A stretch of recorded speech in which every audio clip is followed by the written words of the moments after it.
नमस्कार, स्वागत है द हिंदी हेडलाइन के प्रोग्राम तफ्तीश में। मैं हूं मोहम्मद अब्दुल्ला सिद्दीकी और आज हम बात करेंगे एक ऐसे मुद्दे की जो बिहार में आगामी विधानसभा चुनाव से पहले तूल पकड़ रहा है। जी हां, हम बात कर रहे हैं इलेक्शन कमीशन के नए नियमों और राष्ट्रीय नागरिक रजिस्टर एनआरसी से जुड़े विवाद की। क्या ये नियम वाकई में बिहार में एनआरसी को चुपके से लागू करने की कोशिश है? आइए इसकी तह तक जाते हैं। बिहार में विधानसभा चुनाव इस साल अक्टूबर या नवंबर में होने की संभावना है, लेकिन इससे पहले इलेक्शन कमीशन ने एक ऐसा आदेश जारी किया है जिसने सियासी हलकों में हलचल मचा दी है।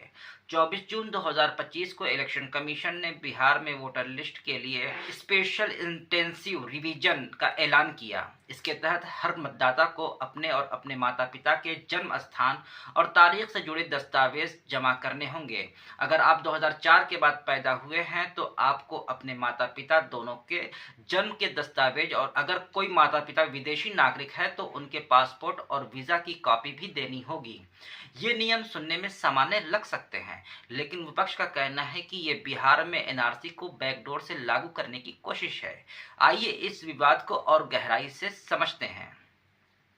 ऑल इंडिया मजलिस इत्तेहादुल मुस्लिमीन के प्रमुख असदुद्दीन ओवैसी ने इस कदम को एनआरसी का बैकडोर से इम्प्लीमेंटेशन करार दिया है। उन्होंने अपने एक ट्वीट में लिखा, निर्वाचन आयोग बिहार में गुप्त तरीके से एनआरसी लागू कर रहा है।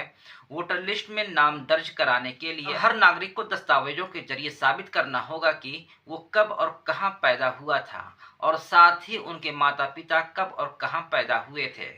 ओवैसी ने कहा है कि बिहार जैसे राज्य में, खासकर सीमांचल जैसे बाढ़ प्रभावित और गरीब इलाकों में, लोगों के पास जन्म प्रमाण पत्र जैसे दस्तावेज नहीं होते। ऐसे में ये नियम कई वैध भारतीय नागरिकों को वोटिंग के अधिकार से वंचित कर सकते हैं।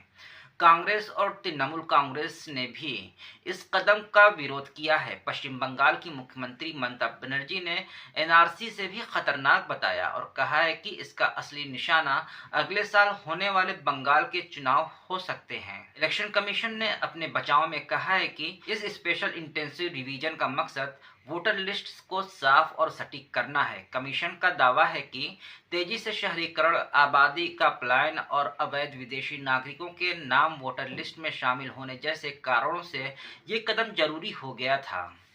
कमीशन ने यह भी कहा है कि 2003 के बाद से बिहार में करीब 3 करोड़ नए मतदाता जुड़े हैं और इसलिए इस बार वोटर लिस्ट को पूरी तरह से नए सिरे से तैयार किया जा रहा है। इसके लिए 25 जून से 26 जुलाई तक बूथ लेवल ऑफिसर घर घर जाकर प्री फिल्ड फॉर्म पर हस्ताक्षर लेंगे और जरूरी दस्तावेज जमा करेंगे। लेकिन सवाल ये है कि क्या इतने कम समय में बिहार जैसी घनी आबादी और कम कनेक्टिविटी वाले राज्य में ये प्रक्रिया निष्पक्ष और पारदर्शी हो पाएगी? ओवैसी ने 1995 के सुप्रीम कोर्ट के एक फैसले का हवाला दिया जिसमें कहा गया था कि किसी मतदाता को बिना नोटिस और उचित प्रक्रिया के वोटर लिस्ट से नहीं हटाया जा सकता। कोर्ट ने यह भी कहा था कि नागरिकता को साबित करने के लिए केवल कुछ चुनिंदा दस्तावेजों पर निर्भर नहीं किया जा सकता, सभी तरह के वैध सबूतों को स्वीकार करना होगा। बिहार में कई लोग, खासकर गरीब और ग्रामीण इलाकों में रहने वाले, दस्तावेजों की कमी से जूझते हैं। सरकारी आंकड़ों के मुताबिक भारत में केवल 3/4 जन्म ही रजिस्टर होते हैं। ऐसे में अगर लोग दस्तावेज नहीं जमा कर पाए तो क्या उनका नाम वोटर लिस्ट से हट जाएगा? और क्या ये प्रक्रिया वाकई पारदर्शी होगी या इसके पीछे कुछ खास समुदायों को निशाना बनाया जाएगा? तो सवाल ये उठता है कि क्या इलेक्शन कमीशन का ये कदम वोटर लिस्ट को साफ करने की एक सामान्य प्रक्रिया है या इसके पीछे कोई बड़ा मकसद छिपा है?